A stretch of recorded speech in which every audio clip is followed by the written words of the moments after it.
អស់ចាទេបងប្អូននេះវីដេអូមួយឃ្លីបនេះមើលទៅ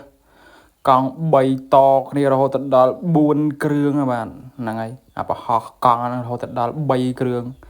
អាមុខមួយគ្រឿងអ្នកសណ្ដោងហ្នឹងប៉ុន្តែប្រសើរបងអ្នកបើកកង់3គាត់ពូកែរកគំនិតមែនតើកង់3ក្រោយប្រហែលជាខូចទាំង3តែម្ដងហ្នឹងហើយប្រហែលជាគាត់សណ្ដោងទាំង3ហ្នឹងទៅរកជាងតែម្ដងនេះខ្ញុំមិនដឹងថាគាត់យកតណាដែរខ្ញុំអត់បានសួរគាត់ទេប៉ុន្តែជិះទៅឃើញហ្នឹងហើយឃើញគាត់សណ្ដោង3គ្រឿងពីក្រោយហ្នឹងប្រហែលជាយកទៅជាងហើយណាបងប្អូនមើលទៅ3គ្រឿងมันសរសើរมันបានមែនគំនិតគាត់ឆ្នៃរឌិតពិតជាប៉ិនរកគំនិតមែនណាសុំសរសើរហ្មងហ្នឹងហើយវីដេអូនេះពិតជាអស្ចារ្យមែនតើសរសើរគាត់អ្នកឆ្នៃប្រឌិតមើលបងប្អូននេះបើយើងវិញអាចរកនឹកឃើញអត់3គ្រឿងជាប់គ្នាតែម្ដងនេះបងប្អូនមើលទៅហើយ